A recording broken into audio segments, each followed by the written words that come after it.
Hi hello ಎಲ್ಲರಿಗೂ ನಮಸ್ಕಾರ. ಎಲ್ಲರೂ ಹೇಗಿದ್ದೀರಾ? ಎಲ್ಲರೂ ಚೆನ್ನಾಗಿದ್ದೀರಾ ಅಂತ ಭಾವಿಸ್ತಾ ನಾನು ಕೂಡ ಚೆನ್ನಾಗಿದ್ದೀನಿ ಅಂತ ಹೇಳ್ತಾ ಇವತ್ತಿನ ವ್ಲಾಗ್ನ ಸ್ಟಾರ್ಟ್ ಮಾಡ್ತಾ ಇದ್ದೀನಿ. ಇವತ್ತಿನ ವ್ಲಾಗಲ್ಲಿ ನಾನು ಮಾಡ್ತಾ ಇದ್ದೀನಿ ಮಟನ್ ಸುಕ್ಕ ರೆಸಿಪಿ. ನಾನಿವತ್ತು ಮಾಡ್ತಾ ಇರೋದು ಬಿರಿಯಾನಿ ಜೊತೆಗೆ ನಾನು ಮಟನ್ ಸುಕ್ಕ ರೆಸಿಪಿನ ಮಾಡ್ತಾ ಇದ್ದೀನಿ. ಬಟ್ ನಾನಿಲ್ಲಿ ನಿಮ್ಮ ಜೊತೆ ಶೇರ್ ಮಾಡ್ಕೊತಾ ಇರೋ ವಿಡಿಯೋ ಬಂದ್ಬಿಟ್ಟು ಬರೀ ಮಟನ್ ಸುಕ್ಕ ಅಷ್ಟೇ. ಸೊ ಸಿಂಪಲ್ಲಾಗಿ ತುಂಬ ಕಡಿಮೆ ಒಂದು ಪದಾರ್ಥಗಳನ್ನ ಉಪಯೋಗಿಸ್ಬಿಟ್ಟು ನಾನು ಈ ಒಂದು ಸೂಪರ್ ಆಗಿರೋಂಥ ಟೇಸ್ಟ್ ಕೊಡುವಂಥ ಒಂದು ಮಟನ್ ಸುಕ್ಕನ ರೆಡಿ ಮಾಡಿದ್ದೀನಿ. ಖಂಡಿತವಾಗ್ಲೂ ಯಾರು ಕೂಡ ಸ್ಕಿಪ್ ಮಾಡದೆ ಕಂಪ್ಲೀಟಾಗಿ ವಿಡಿಯೋನ ನೋಡಿ, ಹಾಗೆ ಲೈಕ್ ಕೊಡೋದನ್ನ ಮರಿಬೇಡಿ. ಇನ್ನೂ ಯಾಕೆ ತಡ, ಬನ್ನಿ ಸ್ಟಾರ್ಟ್ ಮಾಡೋಣ.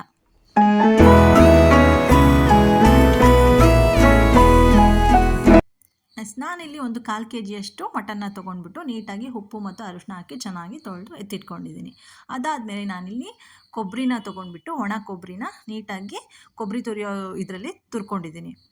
ತುರಿದು ಇಟ್ಕೊಂಡಿದ್ದೀನಿ. ಒಂದು ಕಾಲು ಕಪ್ಪಷ್ಟು ಒಂದು ಕೊಬ್ಬರಿನ ತುರಿದಿಟ್ಕೊಂಡಿದ್ದೀನಿ. ಹಾಗೆ ಇಲ್ಲಿ ನಾನು ಉದ್ದುದ್ದಕ್ಕೆ ಒಂದು ಅರ್ಧ ಈರುಳ್ಳಿನ ಹೆಚ್ಕೊಂಡಿದ್ದೀನಿ. ಹಾಗೆ ಒಂದು ಪೂರ್ತಿ ಈರುಳ್ಳಿನ ಸ್ವಲ್ಪ ದಪ್ಪದ್ದು ಸಣ್ಣ ಸಣ್ಣದಾಗಿ ಹೆಚ್ಚಿ ಇಟ್ಕೊಂಡಿದ್ದೀನಿ. ಒಂದು ಒಗ್ಗರಣೆಗೆ ಒಂದು ಹುರ್ಕೊಳ್ಳೋಕ್ಕೆ ಹಾಗೆ 1 ಇಂಚಷ್ಟು ಶುಂಠಿನ ತೊಗೊಂಡಿದ್ದೀನಿ. ಫಸ್ಟ್ ನಾನಿಲ್ಲಿ ಒಂದು ಹಂಚನ್ನ ಇಟ್ಕೊಂಡಿದ್ದೀನಿ. ಸೊ ಹಂಚು ಸ್ವಲ್ಪ ಕಾದ ನಂತರ ಇದಕ್ಕೆ ನಾನೇನು ತುರಿದು ಇಟ್ಕೊಂಡಿದ್ನಲ್ಲ ಒಣ ಕೊಬ್ಬರಿ ಅದನ್ನು ಹಾಕೋತಾ ಇದ್ದೀನಿ. ಒಣ ಕೊಬ್ಬರಿ ತೊಗೊಳೋದ್ರಿಂದ ಇದು ತುಂಬಾ ಟೇಸ್ಟಿಯಾಗಿರುತ್ತೆ. ಸೊ ಅದಕ್ಕೋಸ್ಕರ ನಾನಿಲ್ಲಿ ಒಣ ಕೊಬ್ಬರಿನ ತುರಿದು ಇಟ್ಕೊಂಡಿದ್ದೀನಿ. ಇದನ್ನು ನಾವೀಗ ಸ್ವಲ್ಪ ಚೆನ್ನಾಗಿ ಅದು ಕೆಂಪುಗಾಗುವಷ್ಟು ಕಂಪ್ಲೀಟಾಗಿ ನಾವು ಇದನ್ನು ಹುರ್ಕೋಬೇಕು. ಇದೇ ರೀತಿ ಏನು ಎಣ್ಣೆ ಹಾಕೋ ಅಂಶ ಅಗತ್ಯ ಇಲ್ಲ, ಯಾಕಂತಂದರೆ ಅದರಲ್ಲೇ ಎಣ್ಣೆ ಇರೋದ್ರಿಂದ. ಸೊ ನಾವು ಇದನ್ನು ನೀಟಾಗಿ ಈ ರೀತಿ ಕೆಂಪುಗಾಗುವಷ್ಟು ನಾವು ಇದನ್ನು ಹುರ್ಕೋಬೇಕು. ಸೊ ಇದು ಹುರಿಯುವಾಗ ತುಂಬ ಒಂದು ಬ್ಯೂಟಿಫುಲ್ ಆದ ಘಮ ಬರ್ತಿರುತ್ತೆ. ಸೊ ತುಂಬಾ ಚೆನ್ನಾಗಿರುತ್ತೆ. ಇದು ಹುರಿದಾದ ನಂತರ ನಾವು ಇದನ್ನು ಒಂದು ಪ್ಲೇಟಿಗೆ ತೆಕ್ಕೊಂಬಿಡೋಣ. ಇನ್ನಿದ ತೆಕ್ಕೊಂಡು ಆದ ನಂತರ ನೀಟಾಗಿ ನಾವು ಇದನ್ನು ತೆಕ್ಕೊಂಡು ಆದ ನಂತರ ಇದಕ್ಕೆ ನಾವಿಲ್ಲಿ ಈರುಳ್ಳಿ ಆಗಲೇ ತೋರಿಸಿದ್ನಲ್ಲ, ಸೊ ಆ ಒಂದು ಈರುಳ್ಳಿ ಒಂದು ಅರ್ಧದಷ್ಟು ಈರುಳ್ಳಿ ತೊಗೊಂಡಿದ್ದೀನಿ. ಬಿಕಾಸ್ ನಾನು ಒಂದು 1/4 kg ಮಟನ್ ಅಷ್ಟೇ ತೊಗೊಂಡಿರೋದು. ಅದಕ್ಕೋಸ್ಕರ ನಾನಿಲ್ಲಿ ಒಂದು ಅರ್ಧದಷ್ಟು ಈರುಳ್ಳಿನ ಉದ್ದುದ್ದಕ್ಕೆ ಹೆಚ್ಚಿಟ್ಕೊಂಡಿದ್ದೀನಿ, ಅದನ್ನು ತೊಗೊಂಡಿದ್ದೀನಿ. ಅದನ್ನು ಹಾಕ್ಕೊಂಡೆ. ಇದಾದ ನಂತರ ನಾನು ಇದಕ್ಕೆ ಒಂದು ಗಡ್ಡೆ ಒಂದು ಮೀಡಿಯಮ್ ದಪ್ಪ ಸೈಜಿನ ಗಡ್ಡೆದು ಬೆಳ್ಳುಳ್ಳಿನ ಸುಲ್ಕೊಂಡು ಇಟ್ಕೊಂಡಿದ್ದೀನಿ. ಅದ್ರ ಜೊತೆಗೆ 1 ಇಂಚು ಶುಂಠಿ ತೊಗೊಂಡಿದ್ನಲ್ಲ, ಸೊ ಅದನ್ನು ಕೂಡ ಹಾಕ್ಕೋತಾ ಇದ್ದೀನಿ. ಇದಿಷ್ಟು ಹಾಕ್ಬಿಟ್ಟು ನಾನೀಗ ಸ್ವಲ್ಪ ಎಣ್ಣೆನ ಹಾಕ್ಕೊಂಡ್ಬಿಟ್ಟು ಇದಕ್ಕೆ ಚೆನ್ನಾಗಿ ಇದನ್ನು ಹುರ್ಕೋತೀನಿ.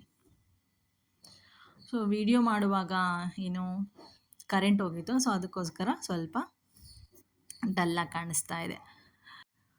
ಹಾಗೆ ವಿಡಿಯೋನ ನೋಡ್ತಾ ಇರೋರು ಇನ್ನೂ ಯಾರೆಲ್ಲ ನನ್ನ ಚಾನಲ್ಗೆ ಸಬ್ಸ್ಕ್ರೈಬ್ ಆಗಿಲ್ಲ, ದಯವಿಟ್ಟು ಸಬ್ಸ್ಕ್ರೈಬ್ ಆಗಿ. ಹಾಗೆ ಯಾರೆಲ್ಲ ನನ್ನ ಚಾನಲ್ಗೆ ಸಬ್ಸ್ಕ್ರೈಬ್ ಆಗಿದ್ದಾರೆ ಅವರಿಗೆ ತುಂಬ ತುಂಬ ಧನ್ಯವಾದಗಳು ಅಂತ ಹೇಳ್ತಾ ಇದ್ದೀನಿ. ಆ್ಯಂಡ್ ಒನ್ ಮೋರ್ ಥಿಂಗ್ ಏನಪ್ಪ ಅಂತಂದರೆ, ಈ ವಿಡಿಯೋ ನಿಮಗೆ ಇಷ್ಟ ಆದಲ್ಲಿ ಕೊನೆಗೆ ಲೈಕ್ ಕೊಡೋದನ್ನ ಮರಿಬೇಡಿ. ಹಾಗೆ ಇನ್ನು ಯಾವುದೆಲ್ಲ ರೆಸಿಪಿನ ನೋಡಬೇಕು ಅನ್ನೋದು ನಿಮಗೆ ಇಷ್ಟ ಇದೆ ಅನ್ನೋದನ್ನು ನನಗೆ ಕಮೆಂಟ್ ಮುಖಾಂತರ ತಿಳಿಸಿ, ನಾನು ಅದನ್ನು ನಿಮ್ಮ ಜೊತೆ ಶೇರ್ ಮಾಡ್ಕೊತೀನಿ. ಆದ ನಂತರ ಮೊದಲಿಗೆ ನಾನಿಲ್ಲಿ ಹುರ್ಕೊಂಡಿರೋ ಕೊಬ್ಬರಿನ ಫಸ್ಟು ಜಾರಿಗೆ ಹಾಕೋತಾ ಇದ್ದೀನಿ.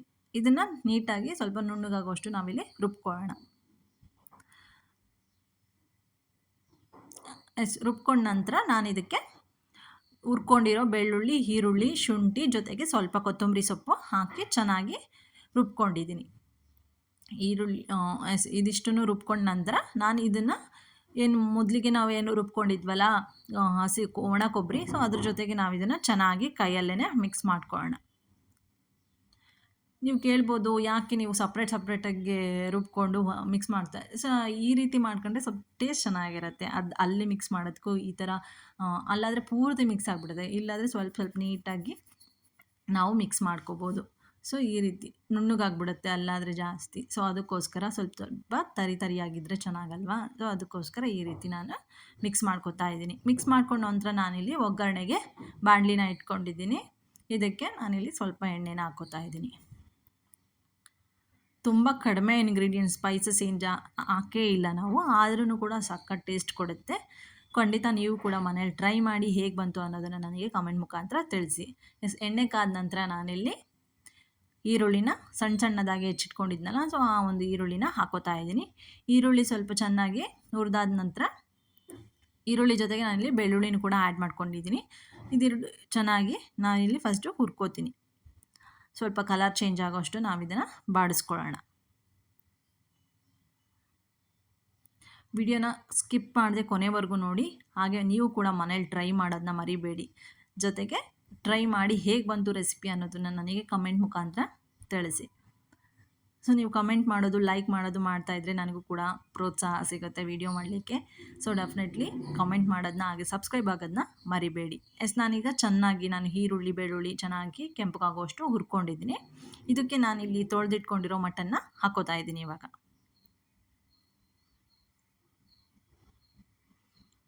ಮಟನ್ನ ಹಾಕ್ಕೊಂಡಿದ್ದೀನಿ. ತುಂಬಾ ಟೇಸ್ಟಿಯಾಗಿರುತ್ತೆ. ನಾನಂತೂ ಸಖತ್ ಎಂಜಾಯ್ ಮಾಡ್ಕೊಂಡು ತಿಂದೆ. ನೀವು ಕೂಡ ಮನೇಲಿ ಟ್ರೈ ಮಾಡಿ ಹೇಗೆ ಬಂತು ಅಂತ ನಿಮಗೆ ರುಚಿ ಗೊತ್ತಾಗತ್ತೆ. ಮಟನ್ ಹಾಕಿದ್ಮೇಲೆ ನಾನು ಇದಕ್ಕೆ ರುಚಿಗೆ ತಕ್ಕಷ್ಟು ಉಪ್ಪನ್ನ ಹಾಕೋತಾ ಇದ್ದೀನಿ. ಕಲ್ಲುಪ್ಪು ಹಾಕ್ಕೊಂಡಿದ್ದೀನಿ. ಹಾಕಿ ಖಾರದ ಪುಡಿ ಒಂದು ಚಮಚ, ಇಡೀ ಚಮಚದಷ್ಟು ನಾನಿಲ್ಲಿ ಖಾರದ ಪುಡಿನ ಹಾಕ್ಕೊಂಡಿದ್ದೀನಿ. ಅಚ್ಚ ಖಾರದ ಪುಡಿ. ಹಾಗೆ 1 ಚಮಚದಷ್ಟು ಧನಿಯಾ ಪುಡಿನ ಕೂಡ ಹಾಕ್ಕೋತಾ ಇದ್ದೀನಿ. ಜೊತೆಗೆ 1 ಚಿಟಿಕೆಯಷ್ಟು ಅರಿಶಿನ ಕೂಡ ಹಾಕ್ಕೋಬೋದು. ಇದಿಷ್ಟು ಹಾಕ್ಬಿಟ್ಟು ನಾವೀಗ ಚೆನ್ನಾಗಿ ಮಿಕ್ಸ್ ಮಾಡ್ಕೊಳ್ಳೋಣ.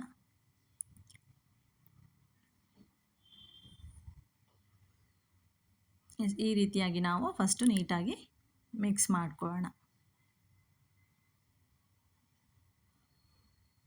ಇದಾದ ನಂತರ ನಾವಿದಕ್ಕೆ ಏನು ರುಬ್ಕೊಂಡಿದ್ವಲ್ಲ ಕಾಯಿ ಮತ್ತು ಮೆಣಸಿನ್ಕಾಯಿ, ಈರುಳ್ಳಿ ರುಬ್ಬಿರೋದು, ಸೊ ಅದನ್ನು ಕೂಡ ನಾವಿದಕ್ಕೆ ಹಾಕ್ಕೊಂಡು ನಾವಿದನ್ನು ಕೂಡ ಚೆನ್ನಾಗಿ ಮಿಕ್ಸ್ ಮಾಡ್ಕೊಳ್ಳೋಣ ಇದ್ರ ಜೊತೆಗೆ.